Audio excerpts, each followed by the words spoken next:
नमस्कार साथियों। आज हम बात करेंगे रीट 2025 व आरपीएससी के समस्त एग्जाम हेतु कक्षा 10 के प्रश्नोत्तर। तो अध्याय एक हमारा है राजस्थान का इतिहास, जिसमें पहला प्रश्न हमारे सामने दिया हुआ है। सन 1800 ईस्वी में सर्वप्रथम राजस्थान के लिए राजपूताना शब्द का प्रयोग किसने किया? तो वो हमारे थे जॉर्ज थॉमसन। प्रश्न दो है, कर्नल जेम्स टोड ने अपनी पुस्तक annuls and activities of Rajasthan में राजस्थान या राजस्थान नाम किस वर्ष में दिया? तो वो दिया था सन 1829 ईस्वी में। प्राचीन समय में जांगल देश कौन सा क्षेत्र के अंतर्गत आता था? तो वो है हमारा बीकानेर और नागौर के आसपास का क्षेत्र। प्रश्न चार है, मरु और मरुआर के नाम से कौन सा क्षेत्र जाना जाता था? तो वो है हमारा जोधपुर क्षेत्र। प्रश्न पाँच है, जयपुर अलवर भरतपुर तक विस्तृत मत्स्य प्रदेश की राजधानी थी। तो मत्स्य प्रदेश की राजधानी कौन थी? विराटनगर। अगला प्रश्न है, निम्न में से किन जिलों का भाग प्राचीन समय में सूरसेन राज्य के अंतर्गत आता था, जिसका उल्लेख महाभारत में भी मिलता है? तो वो है भरतपुर, धौलपुर और करौली का भाग। अगला प्रश्न है, सुमेलित करना है। तो उसमें हम देख सकते हैं, जैसे माही नदी के पास का प्रतापगढ़ का कांठल कहलाता है। बांसवाड़ा प्रतापगढ़ के मध्य का जो भूभाग है वो छप्पन का मैदान कहलाता है। बेसरोडगढ़ से लेकर बिजोलिया तक का क्षेत्र उपरमाल का क्षेत्र कहलाता है। प्रश्न आठ है, किस जिले को प्राचीन समय में मांडल वल्ल के नाम से जाना जाता था? तो वो है जैसलमेर जिला। सत्य कथन है, तो उसमें हम देख सकते हैं, जैसे डूंगरपुर बांसवाड़ा क्षेत्र बांगड़ क्षेत्र कहलाता है। कोटा बूंदी का प्रदेश हाड़ौती के नाम से प्रसिद्ध है। सिक्कर झुंझुनू व चूरू का क्षेत्र शेखावटी के नाम से जाना जाता है। अगला प्रश्न है, इतिहास को तीन कालों में विभक्त किया जाता है, जिनमें मुख्य है। तो पहला है प्राक युग। यह युग सृष्टि के आरंभ से हड़प्पा सभ्यता के पूर्व तक था। आद्य युग, यह युग हड़प्पा सभ्यता के काल से 600 ईस्वी पूर्व तक रहा।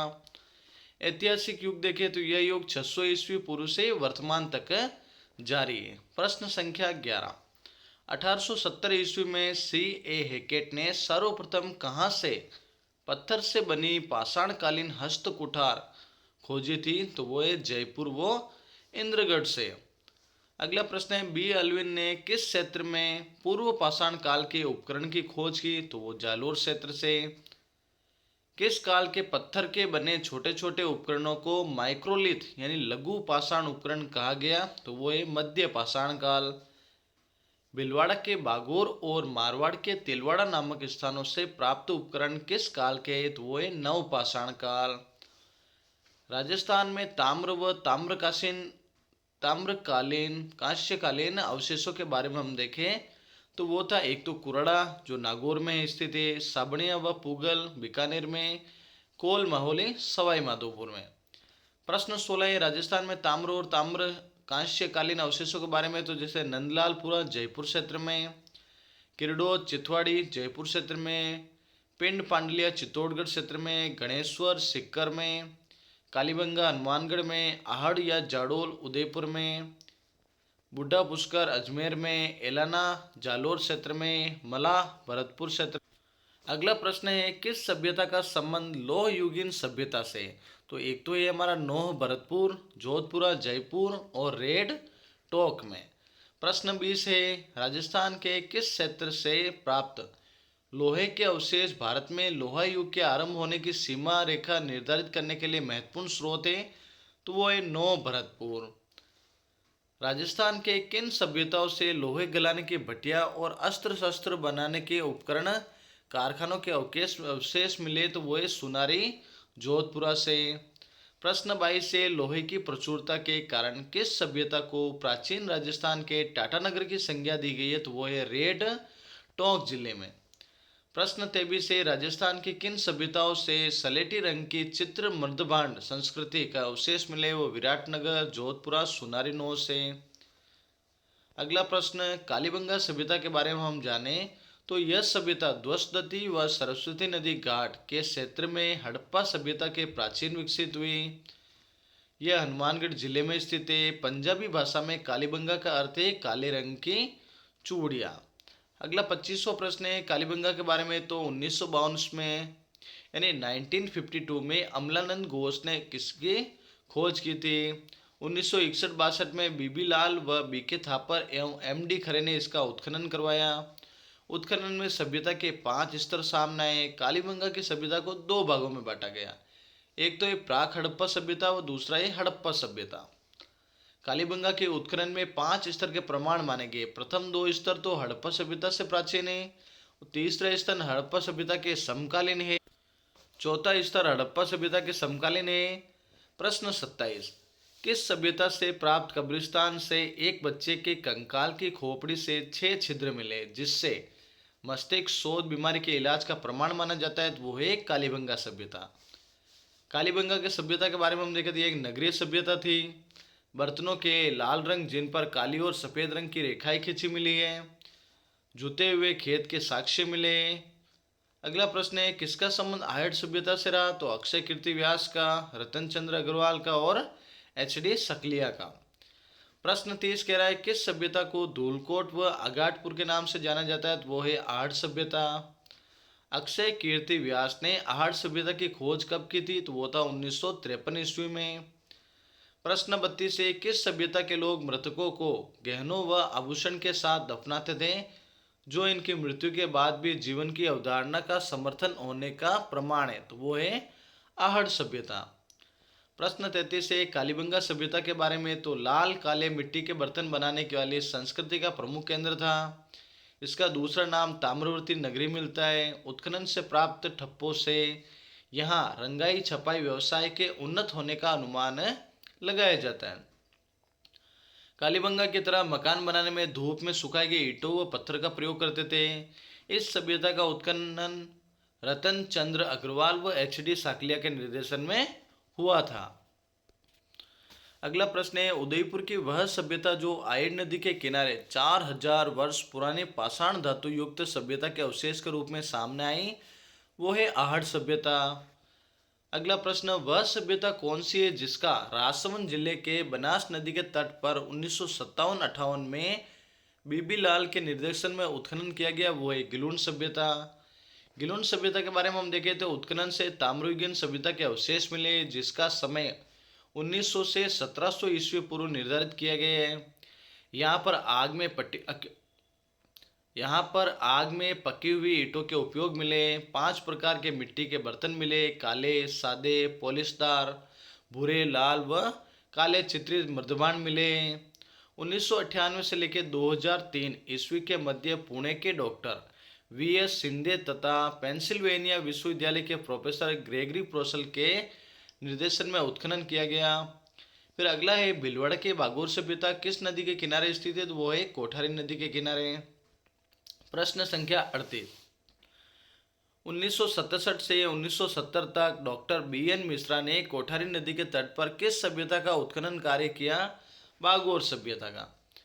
किस सभ्यता के उत्खनन से प्रागैतिहासिक काल के सभ्यता के अवशेष प्राप्त हुए? तो वो है 4000 ईसा से 5000 ईसा पूर्व के माने जाते हैं, वो है बागोर सभ्यता। मध्य पाषाण कालीन सभ्यता का स्थल और लघु पाषाण उपकरण का प्रमुख केंद्र जहाँ से कृषि व पशुपालन के प्राचीनतम साक्ष्य मिले, वो है बागोर सभ्यता। सिक्कर के कांतली नदी के किनारे स्थित गणेश्वर सभ्यता के बारे में हम जाने तो इसका उत्खनन 1972 ईस्वी में रतन चंद्र अग्रवाल के निर्देशन में हुआ। यह 2800 साल पूर्व की सभ्यता है। इसे ताम्रयुगीन सभ्यता की जननी व ताम्र संचय की सभ्यता भी कहा जाता है। प्रश्न 42 से गणेश्वर सभ्यता के बारे में हम जाने तो यहाँ से प्राप्त तांबे के उपकरणों के पात्रों में 99% तांबा है। यहाँ से तांबा हड़प्पा व मोहनजोदड़ो भेजा जाता था। आगे देखें तो यहाँ से काले व नीले रंग के बर्तन जिन्हें कृपशवर्णी मध्यभारत कहते थे। प्रश्न 42 से किस सभ्यता से एक रोमन एम्पोरा यानी सुरा पात्र व एक यूनानी सुराही मिली है जो विदेशी व्यापार के केंद्र होने की पुष्टि करता है? वो भीनमाल सभ्यता। भीनमाल जालोर के सभ्यता का उत्खनन किसके द्वारा किया गया? तो वो था आर.सी. अग्रवाल। किस क्षेत्र का प्राचीन नाम श्रीमाल था? तो वह था भीनमाल। इसवाल सभ्यता किस जिले में स्थित है जहाँ से समृद्ध लौह उद्योग के साक्ष्य प्राप्त हुए? तो उदयपुर से। मत्स्य जनपद की राजधानी बेराट किस जिले में स्थित है? वो है जयपुर जिले में स्थित। राजस्थान में किस सभ्यता से मौर्य काल व बौद्ध धर्म के अवशेष प्राप्त हुए? बेराट सभ्यता से। जयपुर में स्थित बेराट सभ्यता के बारे में हम जाने तो सभ्यता की खोज 1936-37 में दयाराम बहादुर साइनी ने की थी। उत्खनन कार्य नील रत्न बनर्जी व कैलाशनाथ दीक्षित ने किया। बेराट से गोल मंदिर व अशोक के स्तंभ प्राप्त के अवशेष प्राप्त हुए। बेराट के समीप अशोक का भाब्रू अभिलेख प्राप्त हुआ है। प्रश्न 49 देखें तो किस सभ्यता से अशोक का भाब्रू अभिलेख मिला? जो अशोक के बौद्ध धर्म का अनुयायी होने का सबसे पुराना पुख्ता प्रमाण माना जाता है वो है बेराट सभ्यता। प्राचीन सभ्यताओं के बारे में देखें तो रंगमहल कहाँ स्थित है? हनुमानगढ़ में। ओजियाना भीलवाड़ा में और नगरी चित्तौड़ में। तिलवाड़ा बाड़मेर में स्थित है। नगर टोंक में स्थित है। बालाथल उदयपुर में स्थित है। राजस्थान में आर्य संस्कृति व वैदिक सभ्यता के अवशेष कहाँ से मिले? तो वो है अनूपगढ़, तरखान वाला डेरा, चक 84 से वहाँ से हमें उसके सभ्यता के अवशेष मिले। तो इसी के साथ आज हमने जो राजस्थान का इतिहास का पार्ट 1 अध्याय देखा। अगले वीडियो में हम देखेंगे राजस्थान का इतिहास पार्ट 2। तो इसी के साथ चैनल को सब्सक्राइब करना, वीडियो को शेयर करना। नमस्कार साथियों, आज हम बात करेंगे रीट 2025 के अनुसार कक्षा 10 का जो अध्याय 1 है राजस्थान का इतिहास, उसका पार्ट 2 वीडियो। तो पहला प्रश्न है, अंगुत्तर निकाय से हमें 16 महाजनपदों की जानकारी प्राप्त होती है। इसका संबंध किस धर्म से? तो वो है बौद्ध धर्म से। राजस्थान के किस क्षेत्र को सिवी जनपद कहते हैं? चित्तौड़ के आसपास का क्षेत्र। तीसरा प्रश्न है, 327 ईस्वी पूर्व में किस आक्रमण के कारण सुरक्षा और अस्तित्व की रक्षा के लिए पश्चिमोत्तर सीमा से कुछ कबीले मालव, योद्धे और अर्जुन राजस्थान में आकर बसे थे? वो है सिकंदर। आर्य जैन के रूप में मत्स्य जयंती यानी मत्स्य जनपद का उल्लेख सर्वप्रथम किस में मिलता है? शतपथ ब्राह्मण में। निम्न में से किसमें मत्स्य जनपद की जानकारी नहीं मिलती है? वो है अंगुत्तर निकाय में। मत्स्य जनपद के बारे में हम देखें तो महाभारत काल में मत्स्य जनपद के राजा विराट ने विराटनगर को अपनी राजधानी बनाया। विराट की पुत्री उत्तरा का विवाह अर्जुन के पुत्र अभिमन्यु के साथ हुआ। अभिमन्यु के पुत्र परीक्षित कालांतर में पांडवों के राज्य का राज्याधिकारी बना। मत्स्य प्रदेश में जयपुर, अलवर, धौलपुर, करौली और भरतपुर के कुछ भाग सम्मिलित थे। मत्स्य प्रदेश का विस्तार दक्षिण में चंबल की पहाड़ियों तक और पश्चिम में पंजाब में सरस्वती नदी के जंगलों तक था। प्रश्न 7, राजस्थान के किस प्रदेश में साल्व जाति रहती थी जिसके बीच अस्पष्ट सीमा को लेकर मत्स्य जनपद में संघर्ष होता रहता था? तो वह है अलवर में। किस महाजनपद ने मत्स्य जनपद पर आक्रमण कर उसे अपने क्षेत्र में शामिल कर लिया था, लेकिन वह अधिक समय तक इसके अधिकार में नहीं रह सका? वो था चेदी। प्रश्न 9, मत्स्य जनपद को अंतिम रूप से किसने अपने साम्राज्य में शामिल कर लिया था? तो वह मगध साम्राज्य। प्रश्न संख्या 10 है, डॉक्टर गौरीशंकर हीराचंद ओझा शिवी वैद्य ने राजपूतों को किसकी संतान माना है? तो वो वैदिक आर्यों की संतान। प्रश्न 11 है, पृथ्वीराज रासो ग्रंथ के लेखक चंद्रबरदाई के अनुसार अग्निकुंड से किस जाति की उत्पत्ति नहीं मानी गई है? वो है राठौड़ से। किस इतिहासकार ने गुहिल राजपूतों की उत्पत्ति नगर ब्राह्मण से बताई? तो वो है doctor R Bhandarkar, DR. Bhandarkar. किस इतिहासकार ने बिजोलिया शिलालेख में वासुदेव चौहान के उत्तराधिकारी सामंत को वत्स गोत्र के ब्राह्मण बताया है? तो डॉक्टर दशरथ शर्मा ने। किसी इतिहासकार ने बिजोलिया शिलालेख में राजपूतों के ब्राह्मण वंशी होने के साक्ष्य माना है? तो वो है डी.आर. भंडारकर। प्रश्न 15, किस इतिहासकार ने मेवाड़ के गुहिलों को नागर जाति के ब्राह्मण गुहदेत का वंशज बताया है? गोपीनाथ शर्मा ने। गुहिल वंश के शासकों ने किस क्षेत्र को यानी किस क्षेत्र में राज किया था? वो था मेवाड़ क्षेत्र में। गुहिल वंश को ईरान के शासक नौ शेखा से संबंधित माना जाता है? अबुल फजल में। गुहिल वंश की उत्पत्ति से संबंधित हम देखें तो कर्नल टोड इन्हें वल्लभी के शासकों से संबंधित माना है। नैन्सी व गोपीनाथ शर्मा इन्हें ब्राह्मण होने का मत प्रतिपादित करते हैं। गौरीशंकर हीराचंद के अनुसार 566 ईस्वी में गोहिल शासन स्थापित किया गया। प्रश्न 19, गोहिल के बाद मेवाड़ के प्रतापी शासक बने थे बप्पा रावल। बप्पा रावल ने 734 ईस्वी में चित्तौड़ शासक मानमोरी को परास्त कर अधिकार किया उसकी जानकारी हमें कहाँ से मिलती है? तो वह राज प्रशस्ति से। बप्पा रावल ने मेवाड़ की राजधानी किससे बनाया? तो वो बनाया था नागदा को। कैलाशपुरी में एकलिंगजी यानी लकुलिश मंदिर का निर्माण किस शासक ने करवाया? बप्पा रावल ने कराया। गौरीशंकर हीराचंद्र ओझा के अनुसार बप्पा रावल का वास्तविक नाम था कालभोज। वाचघोष क्या है? तो यह बुद्ध चरित्र द्वारा लिखी एक पुस्तक है। अगला प्रश्न है, किस इतिहासकार के अनुसार बप्पा किसी राजा का नाम नहीं अपितु खिताब था? तो श्यामल दास के अनुसार। बप्पा रावल की तुलना चार्ल्स मार्टल फ्रांसीसी सेनापति जिसने यूरोप में सर्वप्रथम मुसलमानों को परास्त किया था से करते हैं। कौन करते हैं? सीवी वैद्य। मेवाड़ के शासकों के शासनकाल के बारे में सही क्रम बताइए। तो जैत्र सिंह, फिर तेज सिंह, फिर रतन सिंह। जैत्र सिंह व इल्तुतमिश के बीच भूताला का युद्ध कब हुआ? 1227 ईस्वी में। भूताला के युद्ध की जानकारी जय सिंह सूरी के किस ग्रंथ से मिलती है? तो हमीर मदमर्दन से। गौरीशंकर हीराचंद ओझा ने किस मेवाड़ शासक दिल्ली के गुलाम वंशों के सुल्तानों के समय का प्रतापी शासक माना है जिसकी वीरता की प्रशंसा उसके विरोधियों ने भी की? वो है जैत्र सिंह ने। हमीर मदमर्दन ने इल्तुतमिश को कहा है, क्या कहा है? हमीर। रावल शाखा का अंतिम मेवाड़ शासक था रतन सिंह। जैत्र सिंह का मेवाड़ शासक के रूप में शासनकाल था 1213 से लेकर 1253 ईस्वी। चित्तौड़गढ़ दुर्ग का प्रथम शाखा कब हुआ? 1303 ईस्वी में। प्रश्न संख्या 34 है, 1540 ईस्वी में मलिक मोहम्मद जायसी ने किस ग्रंथ में अलाउद्दीन खिलजी के चित्तौड़ आक्रमण का कारण रावल रतन सिंह की पत्नी पद्मिनी को प्राप्त करना बताया जिसके समर्थक डॉक्टर दशरथ शर्मा है? तो वह है पद्मावत।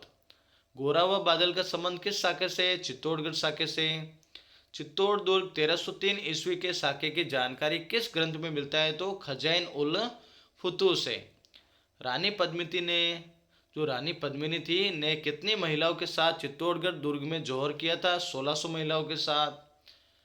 अलाउद्दीन खिलजी ने चित्तौड़ दुर्ग कर अधिकार कर उसका प्रशासक किसे नियुक्त किया? खिज्र खां को। अलाउद्दीन खिलजी द्वारा बदले गए दुर्गों के नाम यानी चित्तौड़गढ़ का नाम उसने खिजाबाद रख दिया था।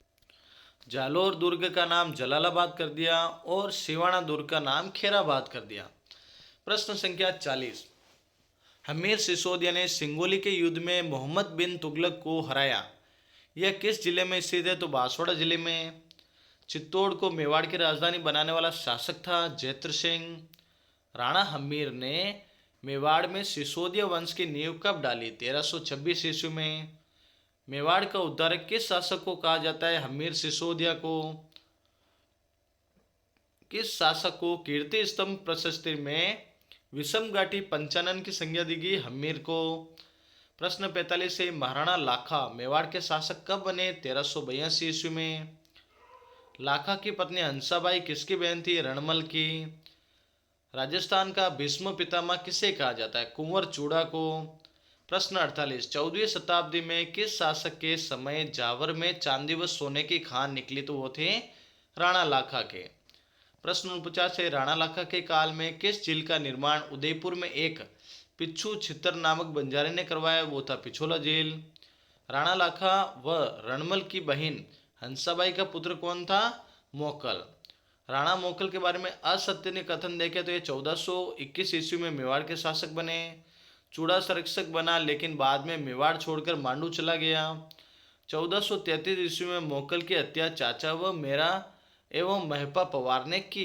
प्रश्न 52, महाराणा कुंभा का शासन कालक्रम बताइए। तो 1433 से 1468 ईस्वी।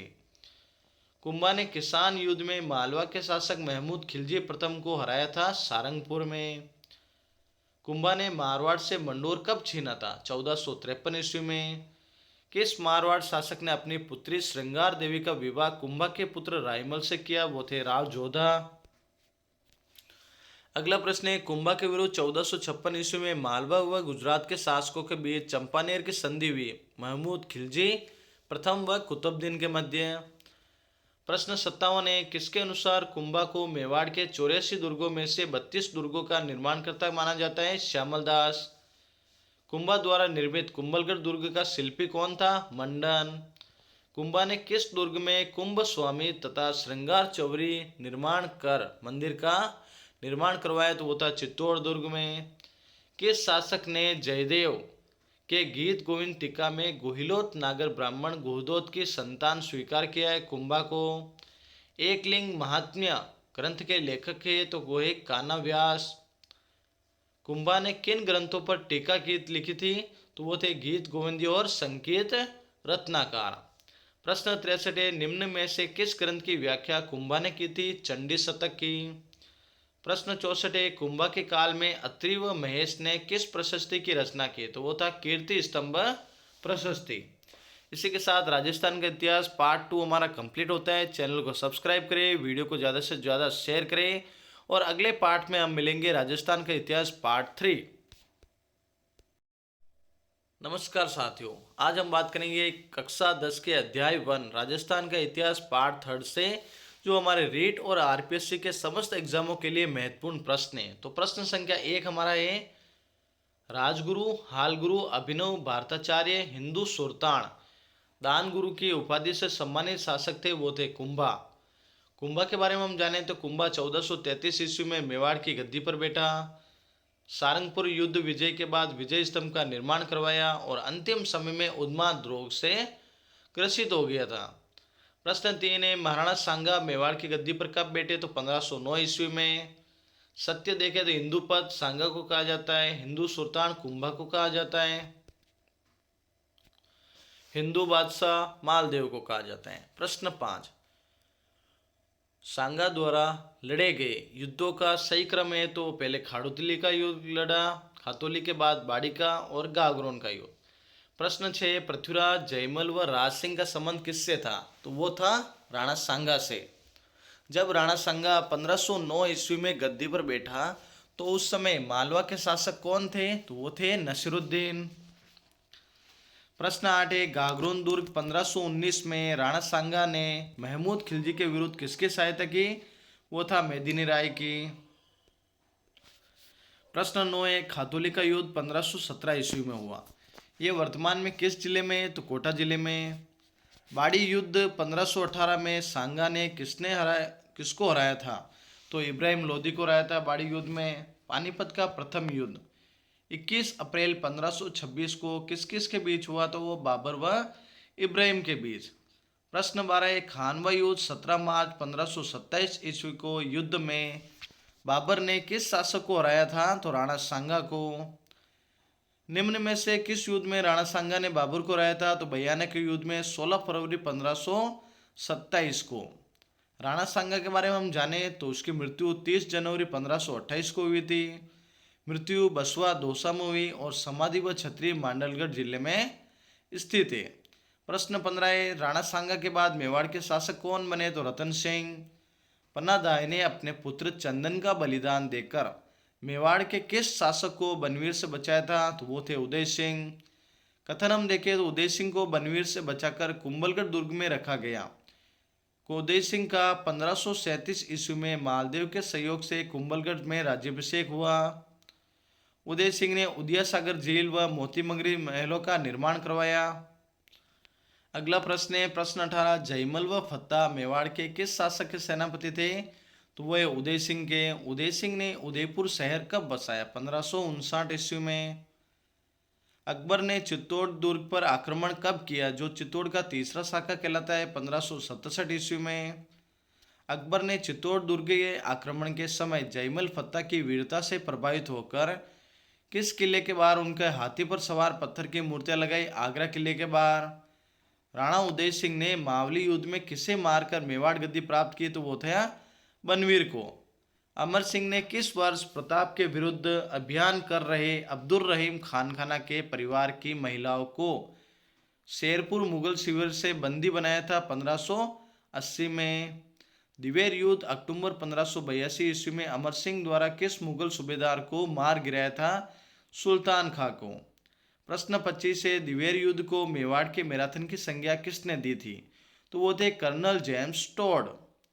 प्रश्न 26, महाराणा प्रताप ने चावड़ को राजधानी कब बनाई, जो अगले 12 वर्ष तक रही? वो था 1585 ईस्वी में। महाराणा प्रताप की छतरी व उनका अंतिम संस्कार कहाँ हुआ था? बारडोली जिले में। प्रश्न 28 है, यह किसका कथन है कि आल्पस पर्वत के समान अरावली में कोई भी ऐसी घाटी नहीं जो प्रताप के किसी न किसी वीर कार्य, उज्जवल विजय या उससे अधिक कीर्तियुक्त पराजय से पवित्र न हुई हो। वो एक कर्नल जेम्स टोड ने कहा था। प्रश्न 29 है, महाराणा प्रताप की शासन अवधि बताइए। तो 1572 से 1597। महाराणा प्रताप की जब मृत्यु हुई उस समय उनकी आयु थी 57 वर्ष। हल्दीघाटी युद्ध में मुगल सेनापति था मान सिंह। महाराणा प्रताप के बाद अमर सिंह मेवाड़ के शासक कब बने? 1597 ईस्वी को। 1613 ईस्वी में जहांगीर अजमेर पहुंचकर मेवाड़ के विरुद्ध अभियान किसके नेतृत्व में करता था? वो था खुर्रम। प्रश्न 34 से, मुगल मेवाड़ संधि कब हुई? 5 फरवरी 1615 ईस्वी को। प्रश्न 35, मेवाड़ मुगल संधि के समय मेवाड़ के शासक थे अमर सिंह। मेवाड़ के शासक राज सिंह का कालक्रम बताइए। तो 1652 से लेकर 1680 तक राज सिंह रहे। राज सिंह ने कहाँ की राजकुमारी चारुमती से औरंगजेब के विरुद्ध जाकर विवाह किया? किशनगढ़। महाराणा प्रताप के बारे में हम जाने तो जन्म 9 मई 1540 को हुआ। राज्याभिषेक 1572 में गोगुंदा में हुआ और पिता उनके उदय सिंह थे। जब महाराणा प्रताप का दूसरी बार कुंभलगढ़ में राज्याभिषेक हुआ तब दिल्ली के शासक थे, वो थे अकबर। अकबर द्वारा प्रताप को समझाने के लिए भेजे गए शिष्टमंडल के बारे में हम जाने तो पहला शिष्टमंडल था जलाल खां, द्वितीय में मान सिंह और चतुर्थ में टोडरमल। प्रश्न संख्या 41, 18 जून 1576 ईस्वी को हल्दीघाटी युद्ध में प्रताप की सेना के हरावल दस्ते का नेतृत्व किसने किया? वो थे हकीम खां सूरी। प्रश्न 42, हल्दीघाटी युद्ध में किसने महाराणा प्रताप को संकट में देखकर उनका मुकुट धारण किया? वो थे जाला बिदा। हल्दीघाटी युद्ध के बारे में हम जाने तो खमनोर का युद्ध अबुल फजल की किताब में है और गोगुंदा का युद्ध बदायूनी ने किया और हल्दीघाटी के युद्ध का वर्णन जो मेवाड़ की थर्मोपली कहलाती है वो कर्नल जेम्स टोड ने किया। प्रश्न 44 से 1679 ईस्वी में औरंगजेब के जजिया कर का विरोध किसने किया था? राज सिंह ने। मुगल मारवाड़ संघर्ष में राज सिंह की स्थिति रही थी, उसने राठौड़ों का साथ दिया। प्रश्न 46, गोमती नदी के पानी को रोककर राज सिंह ने राजसमंद झील का निर्माण कराया, इसके बारे में हम जाने। इस झील के उत्तरी किनारे पर 9 चौकी की पाल स्थित है और राज प्रशस्ति की रचना रणछोड़ भट्ट द्वारा की गई। प्रश्न अगला है, काले संगमरमर शिलाओं पर उत्तीर्ण यह प्रशस्ति विश्व की सबसे बड़ी प्रशस्ति है। नमस्कार साथियों, आज हम बात करेंगे राजनीति विज्ञान के महत्वपूर्ण प्रश्न जो हैंड रिटन नोट्स से उनके महत्वपूर्ण प्रश्न हैं। तो हम देखें राजा यानी राजा निरंकुश होता है तो उसके हिसाब से हम देखें तो विधायिका, कार्यपालिका और न्यायपालिका होती है। राजतंत्र में इन तीनों शासन की शक्तियों का केंद्रीकरण होता है, इसलिए शासन की प्रवृत्ति निरंकुश होती है। फ्रांसीसी विचारक मॉन्टेस्क्यू ने शक्ति पृथक्करण का सिद्धांत दिया, अर्थात शासन की तीनों शक्तियों को पृथक किया जाना चाहिए। लोकतंत्र के यही 3 स्तंभ होते हैं। यानी लोकतंत्र में 3 स्तंभ कौन से होते हैं? विधायिका जिसमें संसद आती है, कार्यपालिका जो 2 होती है, एक तो स्थायी और एक अस्थायी। स्थायी में नौकरशाही और अस्थायी में मंत्रिपरिषद। और न्यायपालिका में हम देखें तो सुप्रीम कोर्ट, हाई कोर्ट ये होते हैं। भारत में दोहरी विधायिका होती है, दोहरी कार्यपालिका है लेकिन न्यायपालिका एकल है। चूंकि आप सभी को पता है भारत में संसदीय शासन व्यवस्था है, इसलिए यहाँ शक्ति का स्पष्ट पृथक्करण नहीं है क्योंकि कार्यपालिका विधायिका का अंग है। अमेरिका में अध्यक्षात्मक शासन व्यवस्था है, अतः स्पष्ट शक्ति पृथक्करण होता है। वहाँ विधायिका का वह कार्यपालिका पूर्णतः अलग होते हैं। नहीं, ये जो हमारे महत्वपूर्ण इंपॉर्टेंट टॉपिक्स है जो आपको याद करने हैं, वहाँ विधायिका का संसद सदस्य मंत्री नहीं बन सकता। अब संविधान सभा के बारे में कुछ महत्वपूर्ण तथ्य देखें तो 1895 ईस्वी में बाल गंगाधर तिलक ने सर्वप्रथम संविधान सभा की मांग की थी। 1922 ईस्वी में हम देखें तो गांधी जी ने मांग की भारतीयों के द्वारा संविधान का निर्माण किया जाना चाहिए। तो 1928 ईस्वी में नेहरू समिति इसने संविधान के लिए प्रारूप पेश किया। 1934 ईस्वी में एम.एन. रॉय ने संविधान सभा की मांग की। 1935 में कांग्रेस पार्टी ने आधिकारिक रूप से पहली बार संविधान सभा की मांग की। 1938 में जवाहरलाल नेहरू ने इन्होंने कांग्रेस के प्रतिनिधि के तौर पर संविधान सभा की मांग की, जो कि सार्वभौमिक वयस्क मतदान द्वारा निर्वाचित हो। अब अगस्त प्रस्ताव देखिए तो 1940 में आया था और अंग्रेजों ने संविधान सभा की मांग को स्वीकार किया। इसमें 1942 में क्रिप्स मिशन आया, इसमें निर्वाचित संविधान सभा का प्रावधान था और प्रांतीय विधानमंडलों द्वारा निर्वाचित होनी थी। 1946 में हम देखें तो कैबिनेट मिशन के आधार पर, यानी कैबिनेट मिशन की सिफारिशों के आधार पर संविधान सभा का निर्वाचन किया गया। जुलाई व अगस्त 1946 में संविधान सभा का चुनाव हुआ। संविधान सभा का अप्रत्यक्ष निर्वाचन हुआ था। निर्वाचक मंडल में हम देखें तो प्रांतीय विधानमंडलों के निम्न सदन के सदस्य थे और निर्वाचन पद्धति थी आनुपातिक प्रतिनिधित्व पद्धति, यानी एकल संक्रमणीय मत द्वारा। उस समय जो हमारा संविधान सभा का जो सदस्य संख्या थी, कुल सदस्य 389 थे, जिसमें ब्रिटिश भारत से 296 थे। उसमें से भी हम देखें तो प्रांतों से 292 और उच्चायुक्त प्रांत जो 4 थे वहाँ से एक एक सदस्य, दिल्ली से एक, अजमेर मेरवाड़ से एक, कुर्ग से एक और बलूचिस्तान से एक। और जो राजपूती जो भी रियासतें थी उनमें 93 सदस्य मनोनीत थे। अगला, प्रति 10 लाख की जनसंख्या से एक प्रतिनिधि लिया गया था। मुस्लिमों व सिखों के अनुपातिक प्रतिनिधित्व दिया गया था और मुस्लिमों के लिए 78 सीटों पर आरक्षित था, जबकि सिखों के लिए 4 सीटें। 210 सीटें सामान्य वर्ग के लिए थी। कांग्रेस के 208 सदस्य इसमें निर्वाचित हुए। साथ ही मुस्लिम लीग के 73 सदस्य निर्वाचित हुए। मुसलमानों तथा सिखों के लिए आरक्षित सीटों पर भी कांग्रेस के 3-3 सदस्य निर्वाचित हुए। यानी संविधान सभा में उस समय 15 महिला सदस्य थी। गांधी जी व मोहम्मद अली जिन्ना ने संविधान सभा में भाग नहीं लिया था।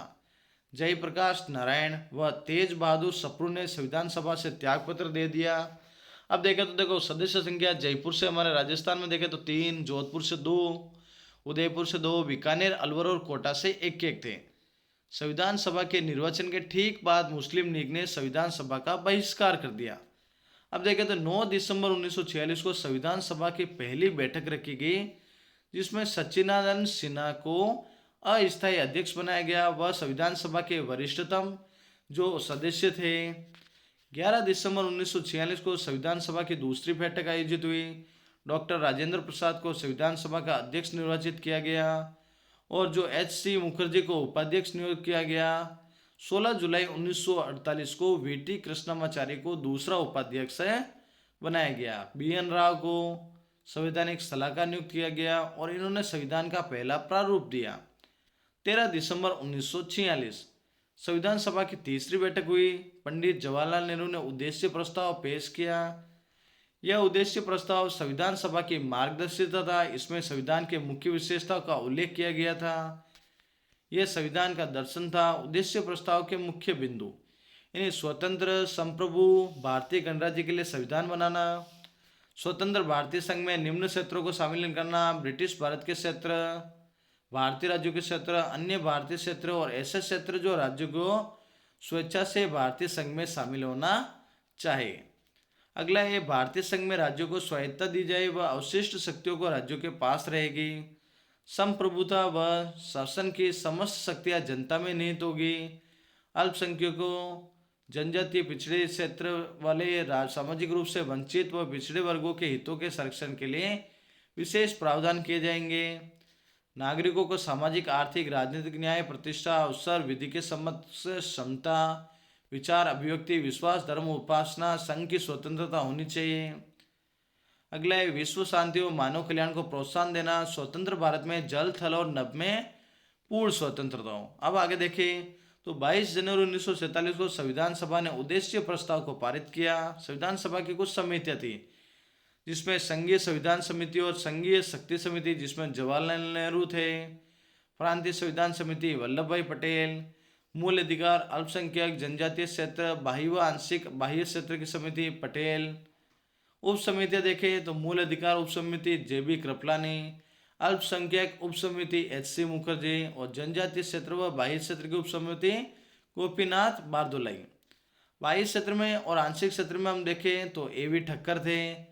राष्ट्र ध्वज के लिए तदर्थ समिति थी डॉक्टर राजेंद्र प्रसाद के नेतृत्व में। प्रारूप समिति उसके जो अध्यक्ष थे डॉक्टर भीमराव अंबेडकर थे, गोपाल स्वामी अयंगर, कृष्णा स्वामी Iyer, Mohammad Saadulla, K M Munshi, N Madhavrao, T Krishnamachari, ये सभी क्या थे, इसके सदस्य थे।